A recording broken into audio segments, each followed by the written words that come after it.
ലോകത്തിലെ ഏറ്റവും വലിയ ജനാധിപത്യ രാഷ്ട്രമാണല്ലോ നമ്മുടെ ഇന്ത്യ. നമ്മുടെ ഭരണഘടനയുടെ ആമുഖം തുടങ്ങുന്നത് we the people of India എന്നാണ്. Are we the people of India ചോദിക്കാൻ കാരണം, നമ്മുടെ ഭരണകൂടത്തെയോ അവരുടെ അനുഭാവികളെയോ സംബന്ധിച്ചിടത്തോളം പൂർണ്ണമായിട്ടും അത് അങ്ങനെയല്ല. അവരുടെ തെറ്റുകൾ ചൂണ്ടിക്കാണിക്കുന്നവർ, അവർക്കെതിരെ പ്രതികരിക്കുന്നവർ, പ്രതിഷേധിക്കുന്നവരെല്ലാം പാകിസ്ഥാൻകാരോ ചൈനക്കാരോ അല്ലെങ്കിൽ വിദേശ ഫണ്ട് വാങ്ങി വന്ന ചാരന്മാരൊക്കെയാണ്. എത്രയെത്ര പ്രതിഷേധങ്ങളാണ് ഇവരിങ്ങനെ അടിച്ചമർത്തിയത്.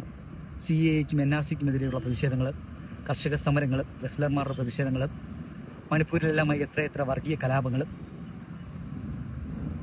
അഹിംസാ മാർഗത്തിലുള്ള ഒരു സമരം നയിച്ചിട്ട് കൂടിയാണ് സോനം വാങ്ചുങ് എന്ന മനുഷ്യനെ സമരപ്പന്തലിൽ കയറി ബലം പ്രയോഗിച്ച് വെള്ള പുതപ്പിച്ചെടുത്തുകൊണ്ട് പോയത്.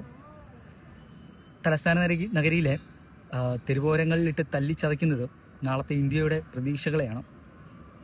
തല്ലിച്ചതച്ച് ചോര ഒലിപ്പിച്ച് വലിച്ചഴച്ചുകൊണ്ട് പോയത് ഈ ജനാധിപത്യ രാജ്യത്തെ ജനങ്ങൾ തിരഞ്ഞെടുത്ത ജനപ്രതിനിധികളെയാണ്.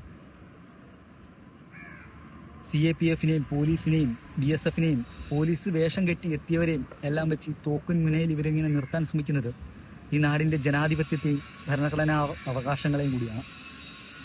Fundamental right, especially the right to freedom. ഒരുപക്ഷെ നമുക്കൊന്നും ഈ പ്രതിഷേധത്തിൻ്റെ ഭാഗമാകാൻ ഫിസിക്കലി കഴിഞ്ഞെന്ന് വരില്ല. പക്ഷേ നമ്മൾ നമ്മുടെ പ്രതിഷേധം രേഖപ്പെടുത്തണം. ഈ വീഡിയോ എൻ്റെ പ്രതിഷേധമാണ്. Join the revolution and protect our democracy. ജയ് ഹിന്ദ്.